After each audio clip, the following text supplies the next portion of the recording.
Good morning and good afternoon, everybody.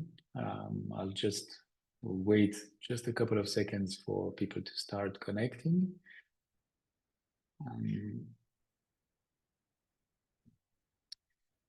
And we can start. Great. So welcome everybody to this webinar organized and hosted by the SET Alliance on financing efficiency as a service, where we aim to share key insights and best practices in doing so. We are privileged today to welcome speakers from Metros, Amberside Advisors, and SOAS Capital, and we'll be introducing the speakers in a bit.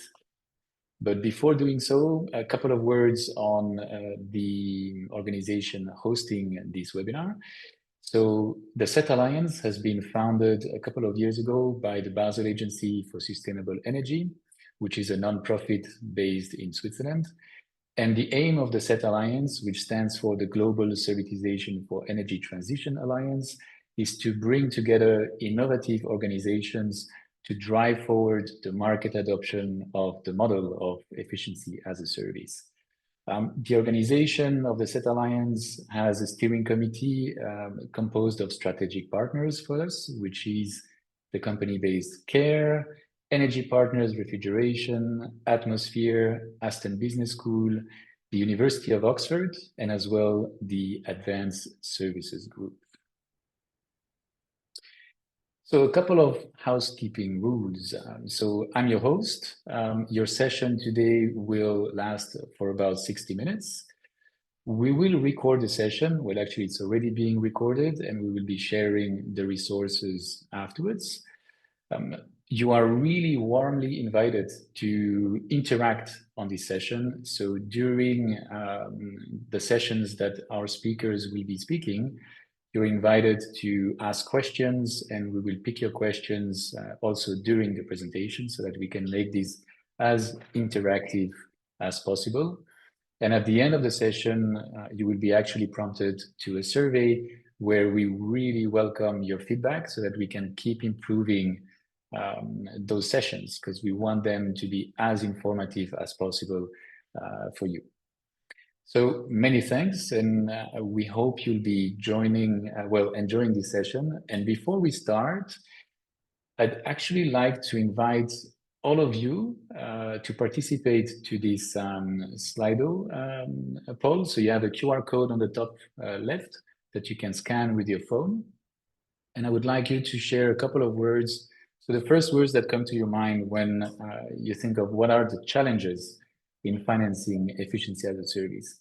So these can go from the cost of financing, or maybe an understanding of who those players are on the market, or even policies and regulations.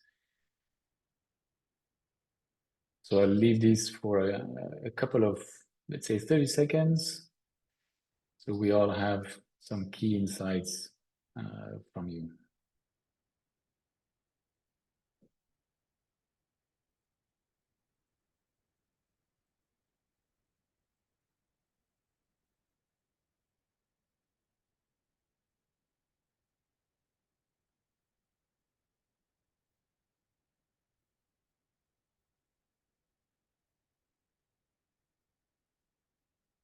Great, we see really a variety of challenges.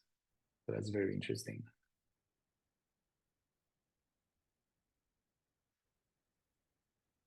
The Wild West, I completely agree. Great, many thanks everybody for participating. You can continue adding thoughts here. We'll be collecting those insights, and we'll be analyzing it as well after the session. So don't hesitate to keep writing. But to be safe of time, I would like actually to jump into presenting our distinguished panel today. So I would like to start with Shivali Mathur. Maybe Shivali, you could introduce yourself first, and then hand over to Bob, who could hand over to Slavomir. Thank you. Thank you, Demetrius. quite interesting Slido responses. So I'm Shivali Mathur, an engineer, and to be honest, I always felt in the beginning that technologies it's super cool because we can be so innovative about changing stuff. But I quickly realized that unless and until I can sell it, there's no point. So I did my MBA in finance to understand how I can put that technology on my P&L. I've spent around 20 years in energy sector. Started off with Daikin air conditioning and heat pumps, then moved to heat networks, and then went into the whole arena of smart cities. Currently, I'm on secondment to Amberside Advisors from DESNES, which is Department for Energy Security and Net Zero. Thank you. Shivali, over to you. Great. Well, thanks, Bob Henkel, President and CEO of Metris Energy, and excited to be here today. I'm actually in New York right now for Climate Week, and like Shivali, I too liked seeing all the responses pop up in real time that folks were saying about energy as a service. So look forward to digging into that. But I founded Metris over 16 years ago, have been focused since then on delivering energy and energy efficiency as a service, and look forward to digging in more later. Great. Thanks, Bob. Good. Over to you, Slavomir. Thank you, Dimitris. Good afternoon. As they say, last but not least, Slavomir Hus, partner in Solus Capital. I mean, quite a similar path in my career. So I've been connected to finance from the very beginning. Nonetheless, around 2014, I was appointed head of finance in the Dutch Philips with a task to scale up, one of the tasks to scale up light as a service. And this was also the moment I realized you have an excellent product, easy to explain, but it's still to scale up. The financing is a key, and there's no financing available like this. So this was my first start with getting to know the energy efficiency financing. In 2017, we founded Solus, and Solus is the institution it's a finance institution solely dedicated to finance energy efficiency and on-site generation. So any of these smaller scale but equally important projects on site, and we connect the two sides of the equation. So on one hand, we work with the technological companies and the technology providers, so-called ESCOs, and on the other side, we do fundraising and we explain energy efficiency to large financial institutions, and we're trying to create energy efficiency to become a new asset type class.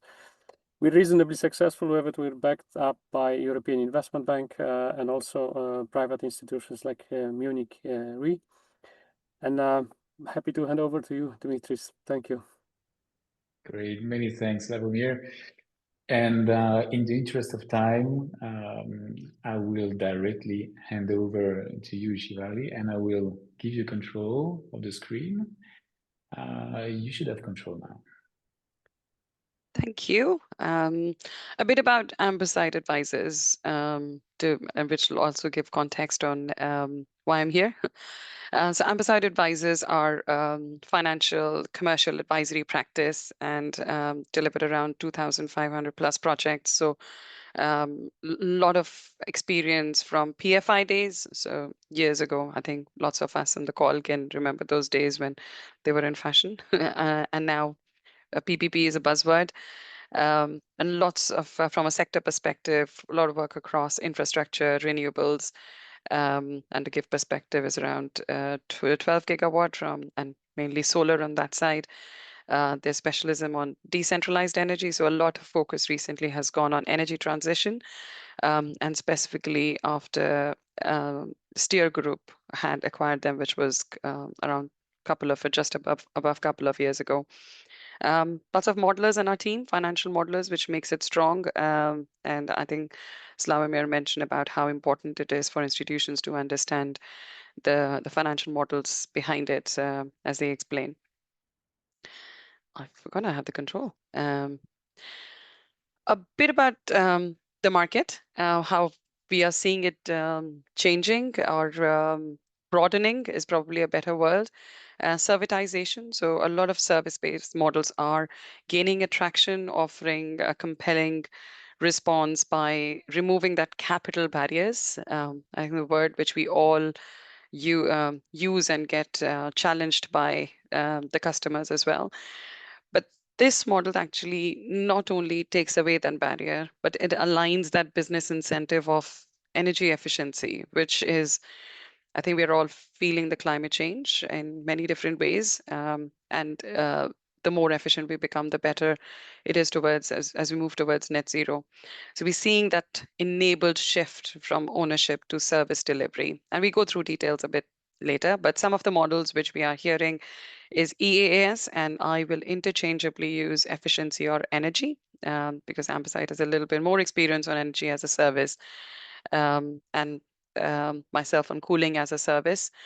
Then the other ones, I think again, Slavin mentioned about lighting as a service. And then another example is battery as a service. You're hearing quite a lot. Um, I try to pick up some market evidence on to just give some numbers or where the energy as a service market is or valued at. So I took an average across a few sources. And to be honest, the numbers are quite good, around 50 to 70 billion pounds or $1 billion last year, and forecasted 10 to 12% growth over the next 5 years. So a tremendous sort of a potential from that perspective. So why are these models emerging? So for me, it's always really good to see what's in it for me, but what's in it for the other person. It's almost like a win-win in any deal. So for a client, for a customer, who are preferring OpEx, so the operational, more of operating costs rather than the capital expenditure, this model really works, which is what we are hearing as well, that can I not spend all my capital? Can I not spend all my money now on this proposal, but spread it across? They want predictable costs. They want a bit more assurity on what they're paying almost per month or per year, with lower risks. And I saw on the Slido, a few people had mentioned risk because it was broadening as a word. So that is one word which I think will probably be a theme in all across our presentations. For investors, investors are seeking stable cash flows. I think, as the name suggests, invest, they want return for their money. But there are investors seeking carbon aligned outcomes, and it's quite interesting shift in the market on from that perspective. And we'll see some of the financing mechanisms a bit later. Policy drivers, again, I think regulation was another buzzword in Slido, which was used, makes a massive impact, but also sometimes present challenges. Net zero efficiency mandates, urban cooling. There is an example I'll touch on Italy later. But it's not always about avoiding the capex, but it's aligning the needs of clients and even us as end users. We are looking for efficient products. We're looking for quality, reliability, resilience. So when I'm talking to universities and hospitals, I hear this word quite a lot. Can I have an N+1 system? So resilience. Um, Example is a Kenyan company offering solar power mobile cold storage hubs. And it's quite interesting that the farmers, obviously they are paid at the harvest time, but their service fees is deducted after the sale. Quite an interesting example, which I heard from, I think another colleague, probably from you, Bob, in another talk. Technology trends, that's quite an interesting one, which is also making the model shift towards that. So the modeling which we see on our building information management systems, the AI, which is making these service contracts measurable. You can measure them, you can verify them, and hence it becomes easier to enforce. Which I think when we come to contracts, that makes it easier for both sides to understand and put a value to the risk. So in a nutshell, the investor perspective is quite around them allocating capital to these models because of if they are seeing predictable cash flows from a long-term service contracts, if they have a logic from a portfolio perspective, so they bundle many contracts into investment portfolios. A very, very recent example is linking to policy. There was in 2020, DESNZ's Department for Energy Security here in UK announced that heat network zoning policy is coming up, and we saw investors then coming in more from bundling their contracts. Vattenfall and Ameresco went into Bristol City Leap, where there are 10 heat networks. Asper funded, they're a funder behind One Energy, again with a portfolio of around £500 million, and that sort of strengthens it strengthens the developers, the ESCOs, and also gives them the financing power. The risk allocation and guarantees really, really important from an investor perspective. How are they using the warranties? What are the other guarantee instruments that can be added into the mix of financing that reduces the perceived risk on the project, and especially the returns? ESG alignment, so measurable outcomes in carbon reduction, I would particularly emphasize, because that's what we're hearing quite a lot.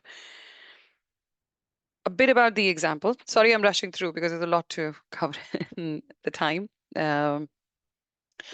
Few of the examples which I have seen in the market or heard in the market, and I found interesting amongst loads others.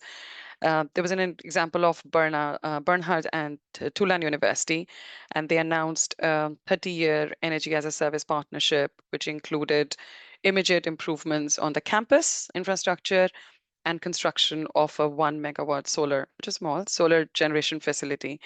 But that produced 10% of total university's electricity needs. And that was a bit wild. But recently seen e-energy securing £100 million from funding from Redactive. And that was a good mixture, I think, of in a way to leverage their combined expertise, the innovation side of technologies, and the industry know-how on both sides. Redaptive is going to possibly be providing this funding of £100 million. So for all of their projects across, while e-energy will be bearing the responsibility of warranty and service-related contractual obligations. So a really, really good mix of what is on both sides, the responsibilities. So whereas the risk lying is, again, quite important. And what's the benefit? So the benefit for e-energy would be that once the projects are fully funded, they receive 100% of the net revenue in cash on completion. So significantly improving their cash flow for technology providers. Really, really important to have that significant flow. Another example is Ember. Again, New York-based Ember. They have been Kaban's shareholder since with this energy service storage provider company for 3, 4, 5 years, I think. Ember is a private equity firm, and they have around $1.25 billion in assets under management, so a big portfolio. But again, the funding supports the long-term energy as a service contracts with the telecom infrastructure. So it's really, really interesting shifts. Then other parts of the country, Vietnam. So Cass Energy, they raised a very small amount, but $10 million for scaling eco solar solutions. But the theme has been on how the company's revenue streams can be provided from, say, the rooftop solar electricity sales, or carbon credits, or agricultural services. And it's a good mix of risk and control of how it's provided on both sides. There are loads of other examples, and I would love to go through them. But another big one was the Redaptive secured £650 million credit facility from CPDQ and Nuveen, which is another big investment manager. And this shift is quite interesting to see that people are getting the support from of the enterprise customers. And this is when their portfolio involves HVAC, LED lightings, solar storage, and metering solutions. It's quite largely driven on these multi-site portfolios. I think that's probably the one which might be quite an interesting one. And I've tried to produce some analogies for the financing mechanisms here. So what, in a simple mechanism, if I see that the traditional models of CapEx had the owner as end user. So we as end users owned every asset in a house, or in a commercial building, or anywhere in our assets portfolio. But this shift of servitization and service-based models is now almost giving that control to either an investor or the operator, or now more the buzzword is that special purpose vehicle, the SPV, which takes that majority of the times it's investor and the operator together taking that control. So taking the risk away from the end user and shifting that, but then putting a premium on it. So what's the key performance indicators, or from a shift perspective? Previously, the cost was very important, warranty very important. How long warranty am I going to get with this, and what is the efficiency of the system?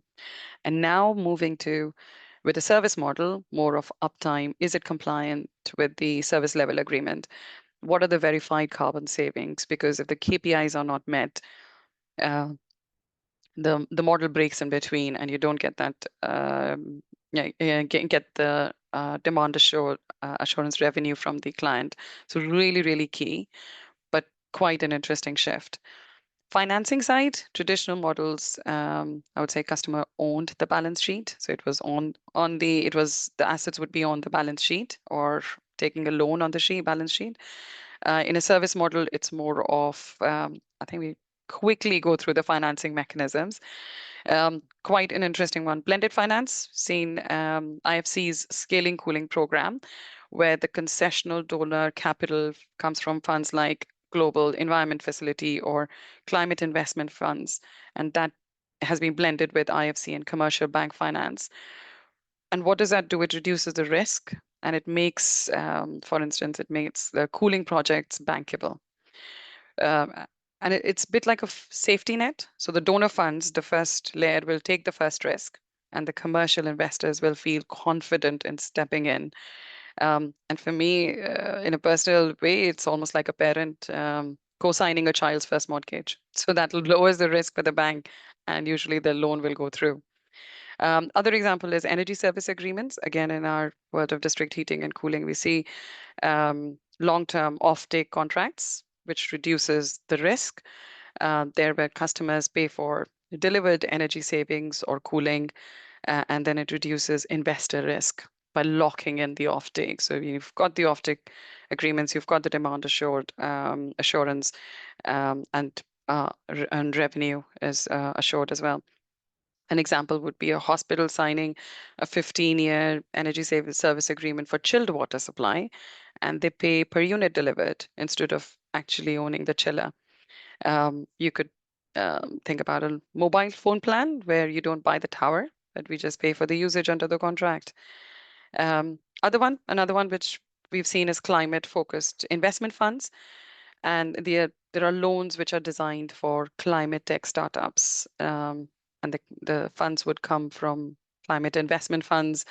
And again, example is like a startup battery as a service, and it raises the venture debts to scale deployments before it actually securitizes the contracts. Guarantees, EIB, local development banks, and other governments providing credit guarantees. It reassures the lenders that part of the loan will be repaid if the project fails. So again, I think the theme is how do you reduce the risk, and the financiers come in. Very interestingly, sustainability linked loans, where the loan interest rate, they are actually tied to achieving the social values or the ESG related performance KPIs, which could be emissions reductions or energy savings. I heard a very interesting example the other day, a data center operator paying 1% less interest if their cooling system achieves the targeted efficiency. So really, really interesting. And to be honest, in real life examples, I've seen car insurances these days. So you've got the telematics in your car, you drive safe, so you pay less. So very, very interesting on how the sustainability linked loans, they are connected to the targets. There are some other examples. One interesting one is a golden share structure these days, where public sector likes to retain the strategic control, while allowing the private sector investment to come in. And lastly, about policy drivers. I know Demetrius liked this example of Italy, the super bonus 110%. They offered a tax deduction of 110% at one time on costs for eligible energy efficiency upgrades. And the impact was many thousands of homes were then retrofitted. So really, really good example of the impact of policy. However, it does come with some challenges as well later. Sorry, I'm whizzing past because I've just got 2 more slides, but I'll go fast.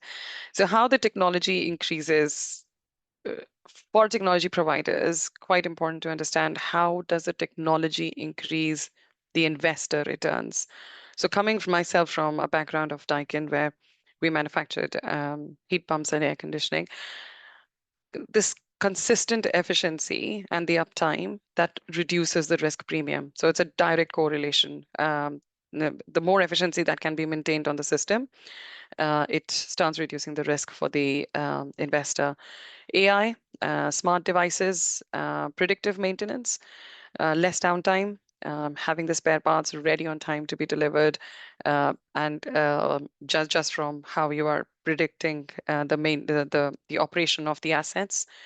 Regulatory resilience, so making a future-proof design. I have seen designs in the past and the products which can be linked with the network operators, and giving grid the power to be able to switch on and off those big systems. Data transparency, so the financiers would like to track KPIs because that's where they have the potential for securitization. And in an energy as a service model or service-based models particularly, measurement and verification becomes really important because investors and customers only pay for verified savings. So really, really key on that part being audited, the data audit. Shivali, just for you to know, if you Okay. can do this slide in a little bit less than a minute, that would be great. Of course. I think let's go to the last one, which is the most important one probably, is what is it for us as for the technology providers to, from a practical actions perspective, could be designed for integration that with grids, smart cities, carbon reporting, bundle the technology with data. So dashboards. I think don't just think. I would suggest the dashboards to be, yes, very, very technical. We need to know exactly how much it's the 30-minute consumption and other technical parameters. But how can that dashboard be important for financiers and clients? Can they put pounds value on flexibility, for instance? Think about the outcomes. Your customer is also the SPV, the special purpose vehicle, or the investor, and not just the end user. So it's not just the hospital just signed the 15-year contract, but it's actually the SPV in between. Service models look like they are gaining traction. They are attracting capital. So value lies beyond efficiency and performance. I would say it's data, reliability, integration, and contractual flexibility. On that note, I think I have overrun. Sorry, Demetrius. No issue. Many thanks, Shivali. Very, very insightful presentation. In the interest of time, I'll jump directly to you, Bob, and I'll give you control of the slides. Fantastic. Okay. Well, thank you. So quick background on Metris. So we are an energy as a service provider. So we finance and own a wide range of projects, includes a series of different energy upgrades. On each project, we're funding 100% of the project cost.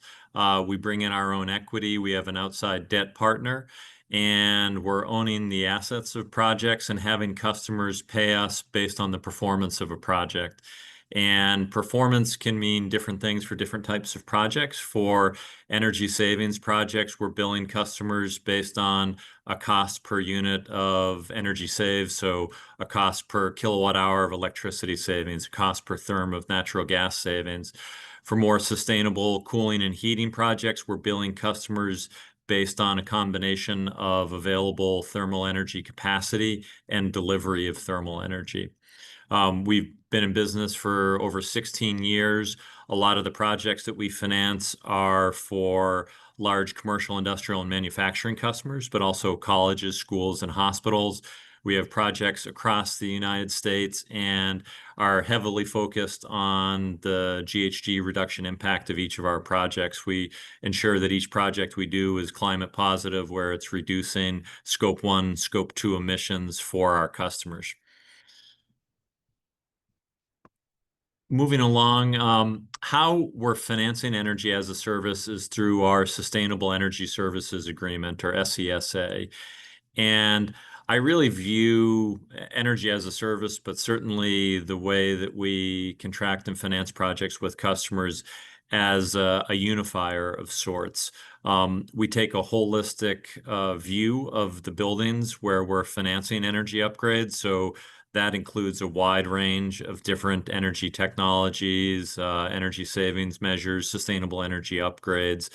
And the unifier is how we're billing customers for the performance of the project. So if we're charging customers on a cost per kilowatt hour of electricity saved, that brings in a suite of different technologies. It can include LED lighting, it can include high efficiency pumps and motors, heat pumps, high efficiency chillers and boilers. So as a service, in a sense, really unifies and helps you bundle a lot of different technologies into a single financing platform that delivers energy as a service in a way where you're putting forward the right types of technologies and solutions that work best for the customers in the buildings where we're implementing projects. In terms of how we're financing projects, it's a very traditional project finance structure, analogous to build, own, operate, transfer projects used for all kinds of infrastructure, very similar to a power purchase agreement.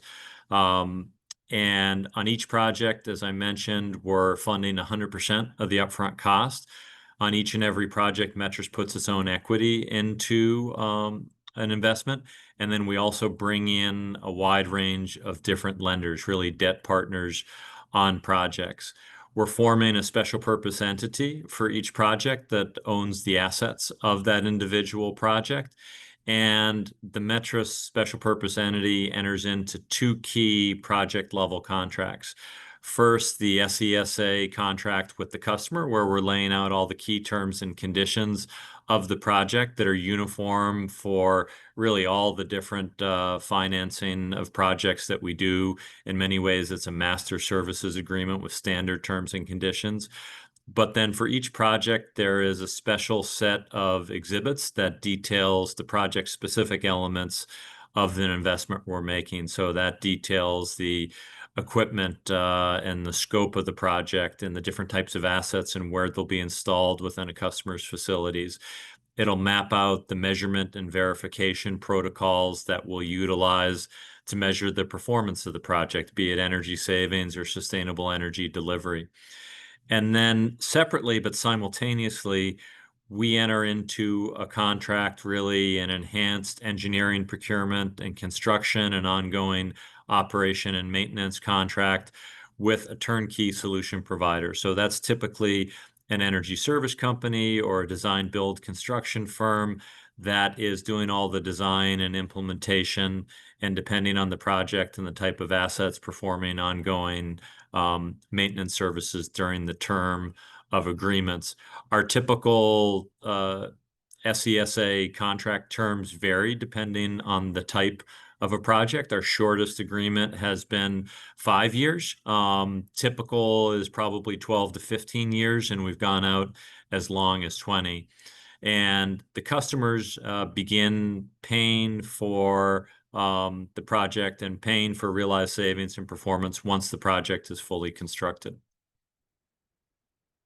Demetrius asked me to talk a little bit about risks, both for customers and capital partners, and for Metris, that's really our lending partners. And be careful what you ask for. I put a lot on this slide, maybe too much here, so I'll try to talk through it in a way that helps folks digest things a little bit.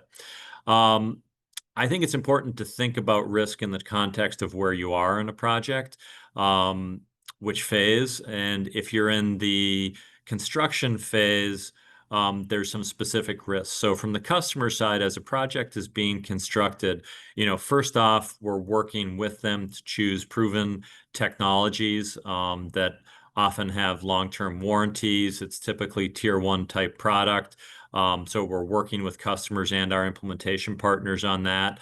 So that's a form of de-risking for customers. During the construction phase, customers are not making any payments.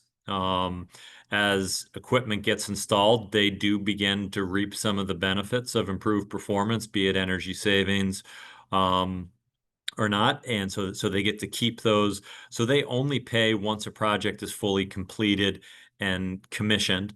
And then once a project is operational, Metris is covering and paying for ongoing O&M services that help de-risk the performance of the project for customers and help keep the assets in good condition. We also are billing customers based on an agreed upon service charge. So, for example, for an energy savings project, maybe let's just say it's savings only electricity. We will set the cost per kilowatt hour of electricity charge during the term of the agreement. Maybe it'll start out at one level and then escalate at an agreed upon rate, but it provides some price certainty for customers. Unlike the volatility of energy prices that can go up and down, there's certainty of what they will pay in each and every year of the contract for delivered performance. And we're typically setting service charges at a level that are below what a customer is currently paying their utility for energy, so they should be cash flow positive. So there's a lot that gets locked in for customers, and it's very performance-based, and it includes some added services that de-risks. For our capital partners, our lenders, I really think our contracts do a lot of the heavy lifting. For the construction risk, it's a fixed price turnkey contract with the energy service company. So if there's cost overruns, the lender is not going to bear that. Similar, a bit of the flip side of the same coin for customers, there's some revenue certainty since we fixed the service charge rate. We mitigate the performance aspect by typically obtaining at least some form of a performance guarantee from an energy service company or project implementer for a portion of the project. We are locking in the measurement and verification process, so there's certainty there. We do a couple of things that maybe are non-standard for a typical financing institution, but since we're more of a developer, we conduct an independent engineering review of projects, so there's some added risk mitigation there. We're, of course, putting in our equity in a first loss position, so that helps reduce some risk for our lenders. And then we do our own credit due diligence alongside the bank, so there's an extra set of eyes on the credit side. And I think this is what helps us achieve a good overall cost of capital, and really, in some ways, is just the basics of project finance. We're locking down risk, putting it on the parties that are most appropriate to bear it, and it results in an efficient transaction. Just two quick project examples. The first, a program that we have with Amazon across 56 different fulfillment centers or distribution centers, roughly a $75 million program we did with them, centered in on LED lighting and building management upgrades. The project certainly saved energy, but a key element for Amazon was also improving worker safety through having better lit working space. The building management system also helped track internal performance in facilities. So in terms of shipping productivity and work productivity, there were some added benefits there. So that was the Amazon program. Then a very different type of project, a single site, more of a campus. We financed and implemented a comprehensive efficiency project for Bristol Hospital in Connecticut in the US. And that project had HVAC upgrades where it was improving indoor air quality for patients. It also helped some surgery suites meet internal air quality requirements in order to perform surgery. So from the hospital's perspective, it's obviously helping the health of patients, it's saving energy, but from a revenue perspective, it allowed the hospital to perform surgeries that without these upgrades, they wouldn't have been able to do. So it speaks to, I think, the broader benefits of energy efficiency that can be brought to life through energy as a service. So I think that's it for me, Dimitri. So I'll stop there, and we can obviously dig into any further details during questions. Excellent. Many thanks, Bob. In the interest of time as well, Slavomir, I'll shift directly to you and I'll give you control of the slides. Fantastic. Thank you. Thank you very much. I will try to add on to what we heard from Bob and Shivali. I mean, I agree with most of the information already given, so I'll try to be a little bit more interesting and add some additional stuff.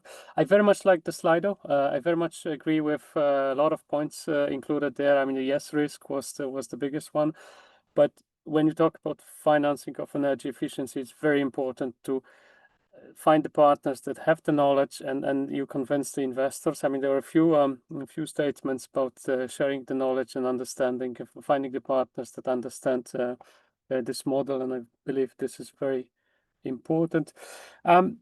Quick intro to Solas.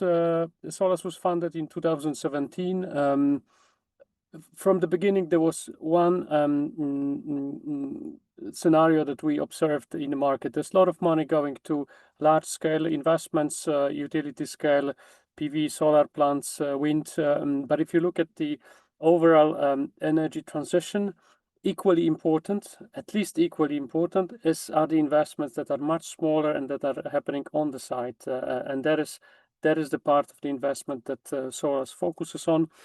We work in between two worlds. So for the ESCO partners, for the technology partners, we're investors. We run investment funds, so we provide debt for the projects. On the other side, as I already mentioned in a quick intro, we do spend time on explaining to investors and creating energy efficiency as a new asset class, and it's going. We see that finally the energy efficiency is gaining the traction, but of course everything takes a bit time. We are funded by European Investment Bank, so we operate across European Union. The European Investment Bank is obviously a very important partner for us, but not the biggest one. The biggest money source is coming from private financial institutions. The biggest one mentioned on the slide as Munich Re, captive investment advisor called MIAC. But in general, these are the money coming from German financial institutions. We have 3 offices. We're based in Zurich, in Switzerland. We have also office in Munich and in Ireland. We have at the moment a team of 14 people solely dedicated to energy efficiency investments. So this would be about Solas. Now let me quickly jump into the energy efficiency. When we talk about what sort of technologies we finance, how do we look at the project screening? I mean, obviously the first thing is the big 2 questions. So what is the technology? What is the off-taker?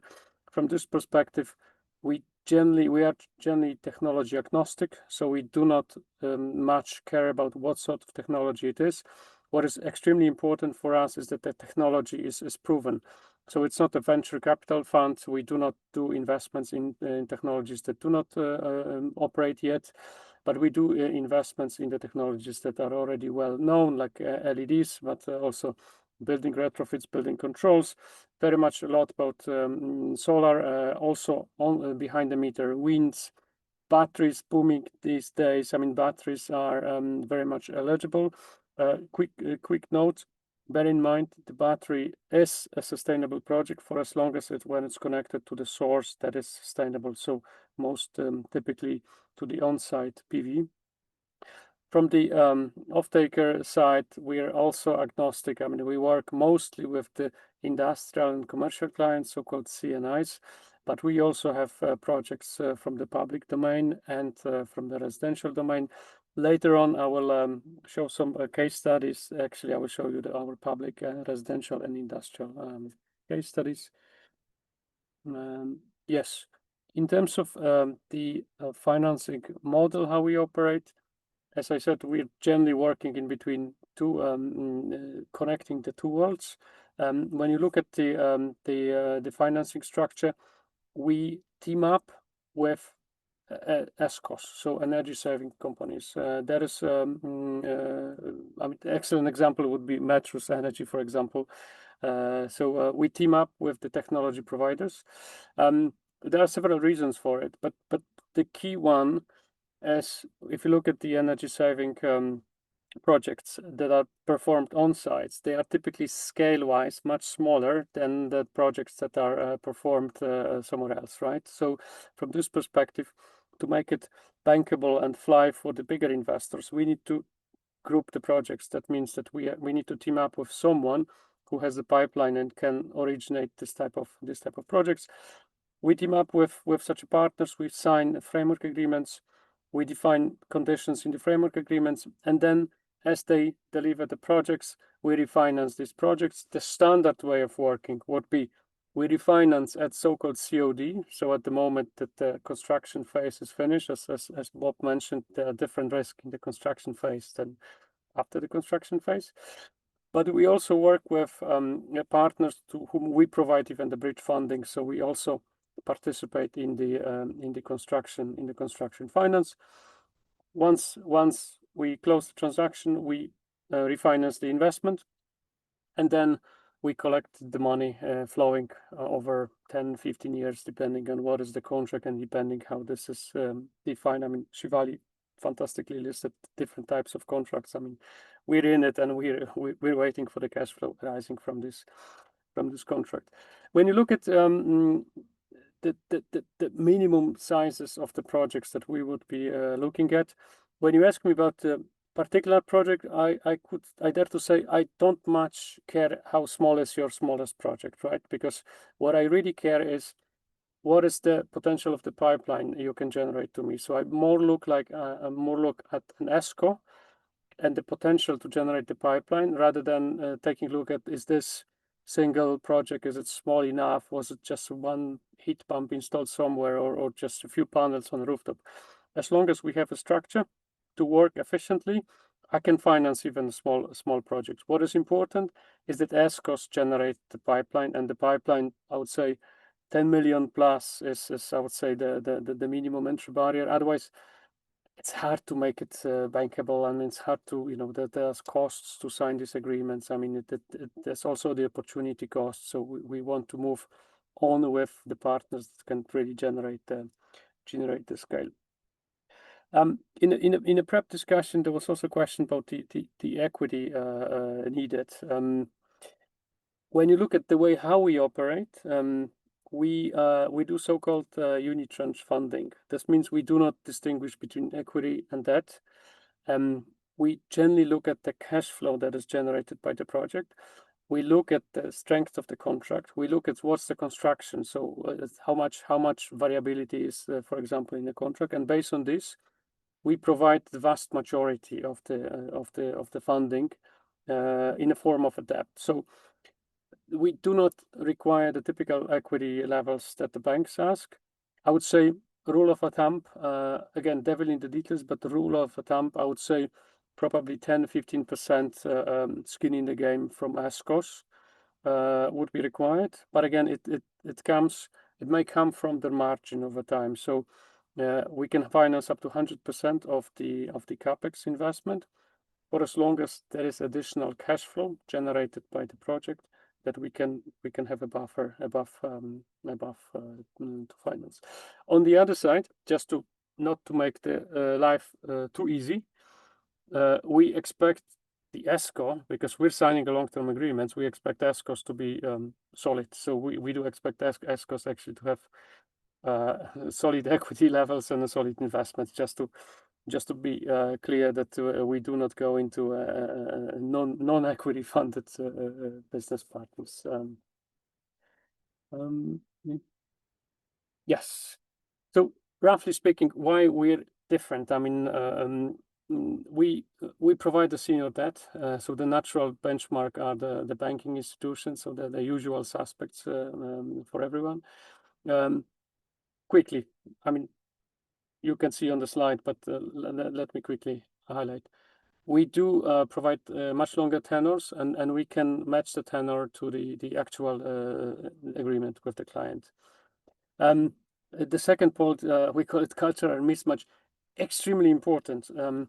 We work with technological companies. I mean, some of them, probably Bob being excellent example, have experience in finance, but the vast majority of these companies, they don't, right? So I am actually kind of a translator of okay, well, how we should structure it, how will we run the due diligence process, how will we look at the reporting process, because the large financing institutions, including banks, that they are coming from the world of huge investments where you throw a lot of big names, advisors, and they just produce the reports and the other party understands it. With the ESCO business, very important, we have time to slow down and have a proper discussion. We do allow ESCOs to scale up the business. I mean, we also take the pipeline risk as because there's one thing is refinancing a pipeline, refinancing actually the portfolio that already has been secured and delivered. But the different thing is, like we do, we actually sign agreements with ESCOs at the beginning of originating the pipeline. So we take the pipeline risk, and we can wait reasonable time, but we can wait and let them scale up. Obviously, we will look in the due diligence process how probable this pipeline is to generate, but we have this possibility to wait. Last but not least, I mentioned already about the equity financing. I mean, if there is a sufficient cash flow generated by the project, we can finance up to 100% of capex. We will not be looking, okay, that's the investment, and you have to provide certain equity part of it. There was also the question about reporting and what do we look for from the sustainability perspective. It's a very good question because the market is being created as we speak, right? So there's no one straightforward regulation that we should for sure follow. I mean, I can promise I always follow what investors expect me to do, right? But this also changes. What I can say, very important starting point for us is the EU taxonomy. So we only finance projects that are aligned with the taxonomy. If you're working on a technology that is proven and that is obviously aligned with taxonomy, PV, BESS, wind, LEDs, HVAC, heat pumps, you name it, refrigeration, that is obviously clearly aligned. Tricky are cogeneration with gas. We're actually not funds. I mean, we have 2 or 3 projects as a part of a portfolio, but I personally I don't believe in gas being the transition fuel. So that's quite tricky to make these projects aligned. On the other side, we as a financial institution, we are under SFDR, so the directive. So we very much look at the reporting that is connected to this one. On the other side, when we look at the clients, I mean, there are different directives. I mean, CSRD and CS3Ds. I mean, especially the 3D has quite a bad press in Europe recently. There are some goals to simplify it. But in essence, these are the directions where we look at in terms of the project positive impact. What I can say is we always look at the savings, as you see on the other side of the slide, at what sort of reporting we do.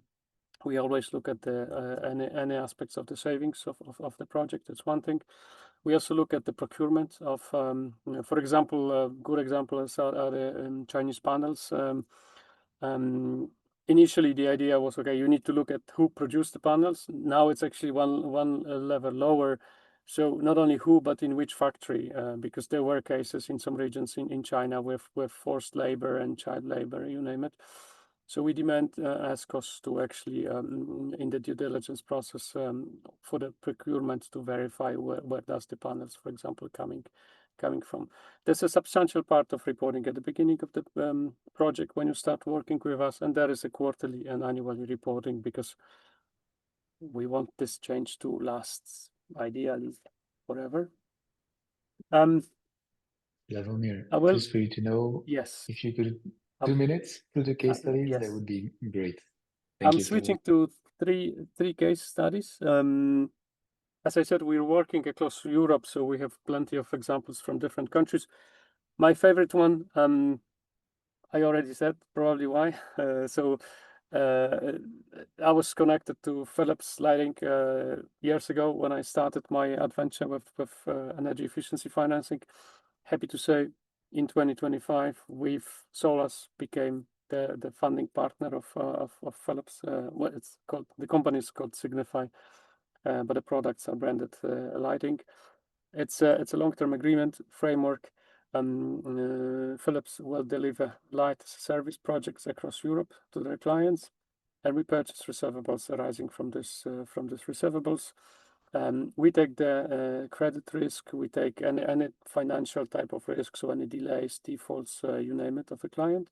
On the other side, Philips is very much focused on the performance, so they take the performance risk. It's fantastic potential ahead of this agreement. Another one, a very interesting case study with a German company, Paul Technology.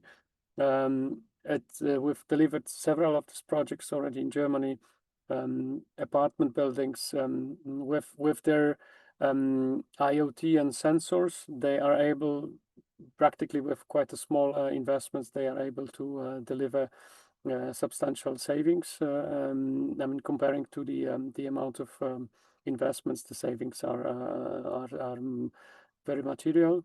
The company also developed into more complex projects where they also refurbished the heating systems, installing heat pumps, and we're also connected to funding these projects. On and on with financed with them more than 40 million in the last 2 years. Quite an impressive scale. Last but not least is one of my favorite projects. It's building retrofit primary school and a local healthcare in a village in Slovenia. It's one of very interesting examples. I mean, our business partner won a public tender, actually several of them, and we provided that financing for the public building retrofits. The savings are massive. Obviously, the project has already been delivered. I mean, you see on the photo that the building already is up and running. But what actually made me smile when I look at this case is once we delivered this, they actually produced a YouTube video with the kids, and there were actually interviews with the kids and the parents, how cool it is, because the school is new and it's nice, and it's actually, so on top of all the savings, etc., important, but just this one was actually very pleasurable and nice to see. Well, we actually did something even outside of this raw Excel savings. So roughly this is it. That was my last slide. I see we have 2 minutes left. Thank you very much, and I'm open for the questions. Many thanks, Slavomir, and to everybody connected. If you may, we'll extend the session of 5 more minutes so that we can, 5 or 10, depending on the availability of the speakers as well, so that we can answer a couple of questions. I saw an interesting question coming into the chat, which is, in the case of a multi-let property, how does the service provider and indeed the equity debt provider deal with vacancy levels that can materially affect performance and thus revenue? Maybe I'll hand over this question to you, Bob. Sure. So if I'm understanding the question, it's about occupancy or utilization risk. The way we approach projects is that's a risk of the building owner, the customer. There's certain risks that an energy as a service provider takes on, and that's the equipment performance, its reliability, that it's delivering certain specifications, like, for example, a cooling and heating project. There'll be a minimum available capacity that'll be guaranteed as part of the project. There'll often be a minimum efficiency level of that heating or cooling system.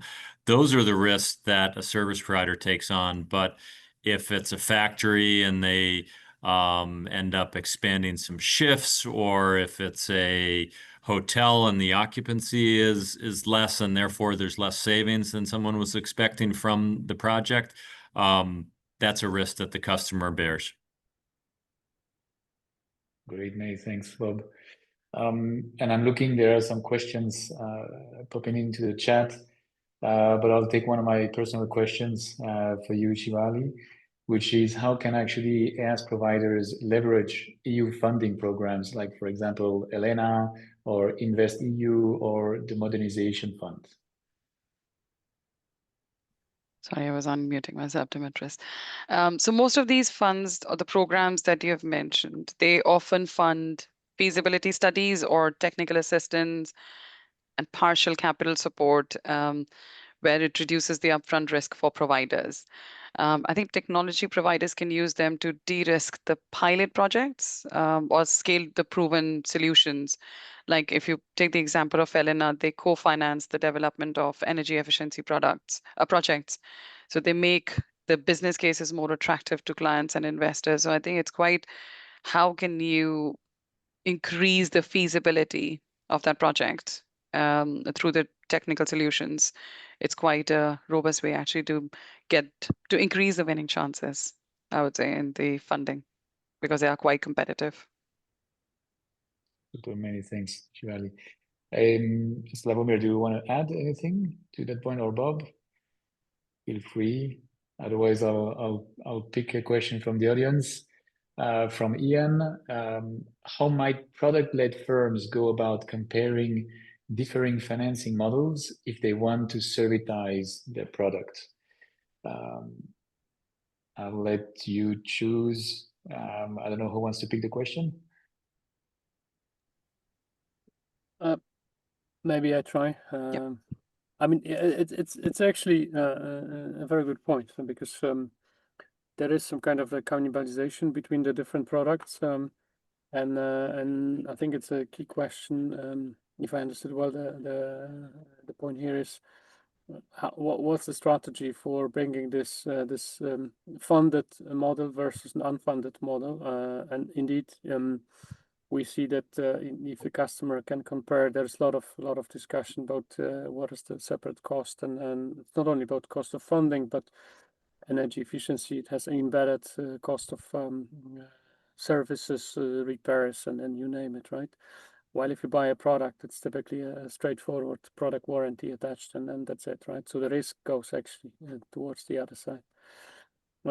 We've seen smaller companies going all in, so they move only into energy as a service business model. But larger ones, I think, are on the crossroads, and it's not easy to switch from one to another for many reasons. Financial is probably the biggest one. I mean, especially companies that are public, they have to report financials. I mean, they do not want to suddenly switch and show a complete different change in the financials. I hope I answered this point. Yeah, I'd maybe just add on to a little bit of, if part of the question is if you're a building owner or a customer, why think of energy as a service? And from my perspective, it's an enabler. It helps customers and building owners think bigger and act faster. Lots of times they're constrained by what they can finance with their own capital. So often there'll be capital budgeting criteria that limits them to shorter payback projects. So if you have a third-party financer who's funding 100% of the upfront costs, you can go after longer-term payback projects. There's de-risking that goes on in terms of having a third party also perform some added maintenance, and then the pay-for-performance aspect really can open things up as well, and just provide more optionality for customers to be a bit more aggressive. Super, thank you, Bob. And we'll have time for 2 more questions. And just for the audience to know, we'll collect your questions and we'll try to provide written answers after the session. But there was an interesting question from Pablo in the chat. In the case of investments on electricity consumption equipment, such as heater pumps or similar, does the investment firm, such as Metris Energy, own the electricity contract? And if so, how does Metris manage the electricity cost of the contracts? Any special agreements with the electricity marketeer? Thank you. Yeah, so no, those agreements stay with the customers the way we do different transactions. So for any project, whether it's a heat pump project, an energy savings project, or even something more like a larger central plant for cooling and heating, the utility contract stays with the customer. They maintain that relationship with their utility. And then for something like cooling and heating, we will give the customer a heat rate guarantee on the system, so they know that what they are paying for the feedstock to run the system is fair, and that the unit is operating to the right level of efficiency. And then we're just billing the customer for the performance of the asset, be it delivered thermal energy or avoided energy use. Great, many thanks. And there was a follow-up question to one of the questions that was answered earlier in the chat. Once a firm has decided to move their product from CapEx to OpEx as a servitized offer to the customer, how might they compare financiers in this example? Do you want me to come in, Demetrius? Sure. I think when a firm is transitioning from that one-time scale of CapEx to OpEx, fundamentally just comparing them about matching the risk appetite is quite key, I think. And the second for me would be the cost of capital. Again, a big one. And third is the contract structure, really, really important. And I think Bob's example of how they structure actually about the energy agreements as well and the prices, and that the customer retaining the electricity contract, for instance, and understanding these things is quite important. So three things: matching the risk appetite, cost of capital, and the contract structure. Super, many thanks, Shivali. And I'll take a last question just for the road. We've been hearing a lot in the market with regards to, for example, white certificates. So I wanted to ask you as well, Shivali, how can market instruments like white certificates or energy efficiency obligations stimulate AS contracts? I think in the markets with white certificate schemes and energy savings, they can generate what I've heard is tradable certificates. So you actually, like you must have heard about the green gas certificates as well.